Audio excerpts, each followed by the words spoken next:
பரங்கிப்பேட்ட ஊரினிலே மாணிக்கத்தின் தலைமகனாய் நாவம் வாழ்கின்றெடுத்த எத்திராஜுலு நல்ல நாவன்மை பெற்றவராம் எத்திராஜுலு கடலூரில் கல்வி கற்றார் கடல் போல வளர்ந்து வந்தார் உலக போரில் ஈடுபட்டார் எத்திராஜுலு இந்திய விடுதலைக்காய் பாடுபட்டார் எத்திராஜுலு சலவக்காரன் வாழ்க்கை கூட சாமிய போலத்தான்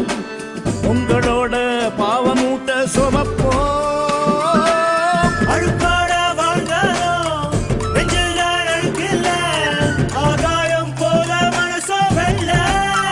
போக மனமில்லாமல் வெண்கல சிலையாக திருவெற்றியூரிலே வீற்றிருக்காரு அவர் வெற்றி வழி நம்ம எல்லாம் நடத்திடுவாரு பரங்கிப்பேட்ட ஊரினிலே மாணிக்கத்தின் தலைமகனாய் நாவம் வாழ்கின்றெடுத்த எத்திராஜுலு நல்ல நாவன்மை பெற்றவர்